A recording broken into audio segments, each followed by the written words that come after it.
All right, Dustin, big one ahead. Dominic Reyes. That's for a lot of people that know the sport. That's a big name in front of you. What do you think about this matchup? I love the matchup, man, and I'm very well aware Dominic Reyes is a big name. He's one of the best guys in the division. He's on a little bit of a skid right now, but this is not an easy job. It's a tough job to do, and he's fought a murderer's row of individuals. And, I know I have my hands full. I know Dom's going to be dangerous, and I'm really looking forward to the opportunity of taking out a so-called legend and building my legacy. Have you heard at all kind of what he's been going through? Because we were speaking to him yesterday, and he said he was dealing with some blood clots in his leg. That's why the Alberg fight obviously wasn't going through. Oh, really? But he was told by doctors because of the blood clots that he was living day to day with these blood clots. Like the doctors straight up told him, like, listen, this is a day to day diagnosis, and if you wake up the next day, it's good, and if you don't wake up the next day, then it's not a good thing.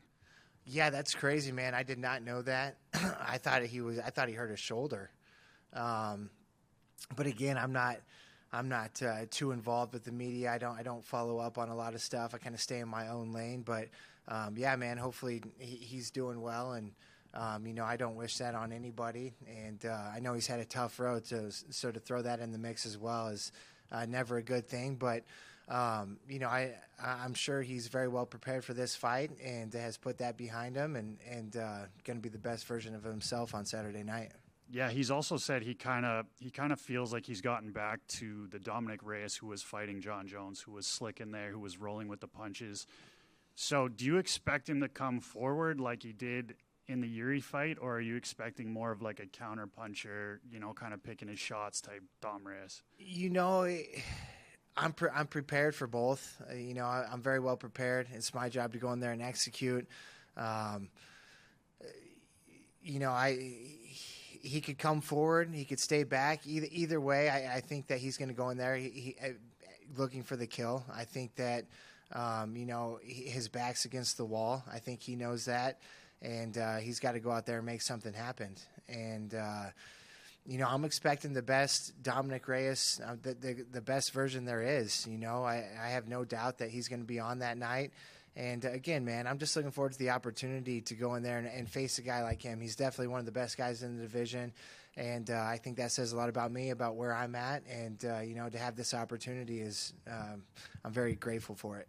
I kind of wanted to ask about a clip that I saw you respond to. It was somebody was talking on Joe Rogan, and she was talking about mental health, and she was saying, sitting around and thinking about your problems is a bad habit, and literally getting up and doing anything is better than sitting around and looking at your problems. Like going to the store and picking up groceries is better. And you responded, I think you put the 100 emoji or something like that. But I want to ask you about that. Yeah, man, you got to stay busy. You got to stay active. You can't just sit there and dwell on things. It's the worst thing you can do. A lot of times we are our own worst enemy. And life is tough, man. It's not easy. You can't just sit back and just think about your problems, because you'll just create more problems. You'll just keep thinking about negative, and negativity affects you negatively 100% of the time. You got to get up, you got to get active, do a little bit of exercise, read a good book, surround yourself with positive people. I'm very well aware that mental health is an issue. Thankfully, it's not something that I battle with, and it's not that I don't. It's just I don't focus on it. I try not to focus on that, man. I try to be positive. I try to focus on the better things in life, the finer things in life, the things that make me happy. Again, man, negativity affects you negatively 100% of the time. So you cannot have a negative mindset. And you always have to have a positive attitude and put a smile on your face, man, and keep moving. Another thing, people. Mental health problems, they just sit in a dark room and don't do much, and that's not good, man. You got to get out and see some sunlight and talk to people and be active. I want to switch gears a little bit here, but Were you annoyed a little bit at how Alonzo Menifield fought his last fight against Carlos Ulberg? Like, were you not like, man, why couldn't you have just done that to me and I could have countered you right off the bat? I really was, man. I mean, I feel like he fought a pretty conservative fight with me, kind of stayed back, and then he just went crazy at the beginning. I'm like, are you kidding me? Like, why? How did he not do that with me? It just makes you so much more vulnerable and so much easier to attack. I don't know what he was thinking, man. I'm sure he doesn't know either. I'm sure he deeply regrets that and could have fought a much better fight, but kudos to Ulberg for capitalizing on the opportunity. And MMA, man, that's a great example of, I lose the Menifield fight. I'm like, man, I was right there. Like, I win that fight, and I've got so many opportunities, so many options. You lose that fight, it feels like the end of the world. But then you go and you have an opportunity to fight a guy like Dominic Reyes, and I go get a big win, man. It's like you're now back on top of the mountain. You're thrown right back into the mix. And, MMA is a funny game, man. You lose, and it's the end, and you win, and so many doors are open. Yeah, I mean, 36 years young, right? What keeps you motivated to do this at the end of the day? When you wake up in the morning, what makes you want to say, hey, I still want to do this. I still want to reach the top level. Yeah, man, just it's that burning desire that's always been inside of me, the burning desire for greatness, to be the best version of myself. And it is tough. The older I get, I'm not that 22-year-old kid anymore. I remember I used to go to the gym. I couldn't wait to wrestle, grapple, punch you in the face.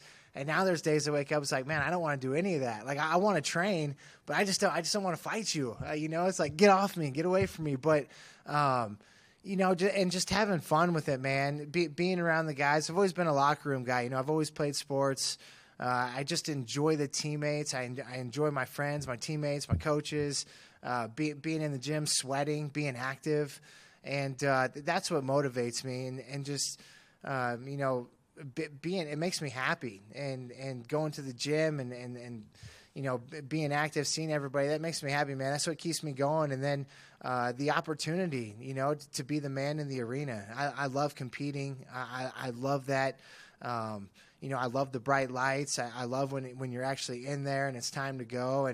And I feed off of that, man. So it keeps me coming back.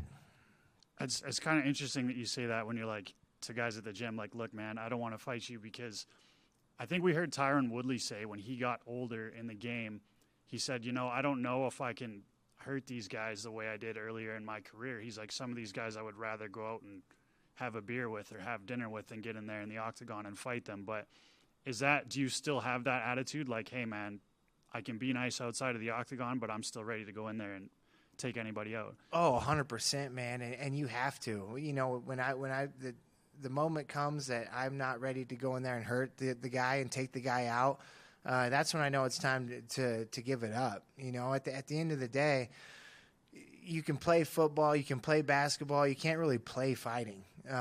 You have to be all in, or otherwise, you could get really hurt. And, it's one thing to go play a game, but you can't really play fighting, man. You're talking about getting knocked out. You're talking about physically hurting your body, hurting yourself. So once I, in the gym, it's one thing. I go in there and train and not want to get after it on certain days. But when it's time to step into that octagon and it's time to fight, there's never a doubt in my mind that I got to do what I signed up to do. And that hasn't left me yet. And, I'm sure someday it will. And I'm sure that's when I'll know that it's time to, we're not playing this game anymore.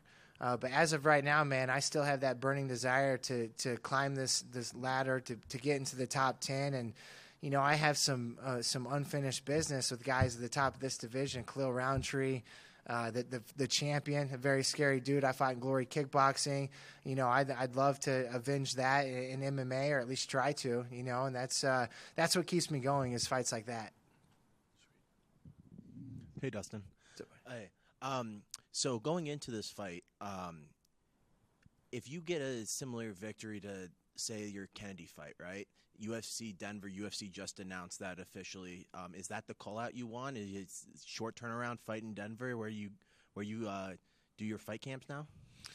Yeah, man, I think that would be cool. At the same time, we already have I have a couple teammates on the card. I'm sure I have a few teammates on the card. I'm sure there'll be a couple more. And I think I'm gonna, let them do their thing and kind of stay in my own lane. I do have a call out, with a big victory, and it has nothing to do with fighting. It's the American Century Championship Celebrity Golf Tournament. Golf is a big passion of mine, one of my favorite pastimes, probably my favorite pastime. Single-digit handicap golfer. I would love to get on the mic and call for that spot. It's next month. It's, the best celebrity golfers. I'd love to represent the sport of mixed martial arts. I'd love to represent the UFC. I know Canelo Alvarez is in there. So that's going to be my call out. And, I'm going to let those guys fight in Endeavor. I'm going to let them enjoy their moment and have their time. And I'll get another fight on the books sooner than later with a big win early on. Perfect. Speaking of golf, get you back at the Barstool Classic sometime soon? Man, I just played in it. My partner and I just played at Rain Dance National. We shot 6 under at a 2-man best ball and missed the cut by a stroke. And we thought we had made it, and a late scorecard came in, so they have live scoring during the event. And there were 4 teams that didn't do the live scoring. So we just kind of figured that those teams, they were just there to have fun. They didn't care about the score. So we turned all the scorecards in. We saw we were top 4, so we were, elated. We were so relieved. We're like, no way, because I've done it for 4 years in a row. And we're like, we finally advanced. The top 4 teams advanced. And I made the putt and in the putt challenge, so we were getting ready to do that. And the guy comes up. He's like, hey, you guys were in the top 4, right? I was like, yeah. He's like, well, one of those teams that came in, they were 8 under, so it knocked us out. And, yeah, man, Barstool Classic is one of my favorite events. I look forward to it every year. Those guys are awesome. They also hooked me up with a pass to be able to ensure that I'm, playing in the event. So very grateful for those guys. Best of luck, brother. Thank you, man. Actually, I got one more for you. The Khalil fight. How badly do you want that one back? Oh, man, I really want that one back. Again, this is the same with Minifield. I tell everybody I don't think the better fighter won that night. Minifield got me. And that's no knock on Minifield. Dangerous guy. Same with Khalil Roundtree, man. It's not that the better fighter didn't win. I feel like I won that fight. I mean, if you look at the DraftKings, I think I was minus 700 going into the final decision. The fight was over, and it's here's minus 700 on me, and they named him. And that's a fight, man, I definitely want back, but I know I looked at Khalil square in the eye right after that fight. I walked right up to him. I was like, hey, man, you're a warrior. And he looked right at me. He's like, man, I just wanted to prove to you that I wasn't a pussy. And I was like, well, what do you mean? He's like, I heard you were saying I was a pussy. I was like, bro, I never said you were a pussy. I was like, I said you're mentally weaker than you are physically. I was like, physically, you're a beast, but mentally, it's something we all have to work on. And just that little encounter we had, I saw it in his eyes. He knew that I won, and I knew that I won. And I was waiting to hear the decision with my name, and it didn't happen. And that one eats me, because now look at Khalil, where he's at. And, of course, he had his little mishap, whatever, with the drug testing. But, I mean, he was in a co-main event for the biggest card of the year, one of the biggest cards. And with a win, which I thought he probably would have got done, puts him in a title fight. And just to know that I was right there, again, no disrespect to him. He's a great fighter. I'm not saying he's a pushover. I just think I won that fight, and I would love to get that back. And then this actually came out this morning. Jamal Hill kind of put out a post saying that he didn't like the post-fight taunting of Alex Pereira after he finished him at UFC 300. He said, look, man, I was respectful to your guy when I fought him in Brazil and Glover, and I didn't like the way you handled that. I just kind of wanted to get your thoughts on that as well. I mean, he was in the moment, man. We all do things right after the fight, and I don't think he did anything too crazy. He just did his little I thought it was actually pretty cool. I didn't think it was over the top. I thought that it was you see, I knew it was a sign of confidence on Pereira. He knew that's what was going to happen. And, man, more power to Pereira. It's incredible what he's been able to accomplish in such a short amount of time. And he's kind of got that aura about him that now people, you have to fight that aura, not just him, but now you got to fight that aura around him. And, yeah, I don't think it was too bad. I thought it was actually, it was pretty cool. And it just shined confidence from Pereira. Appreciate you guys.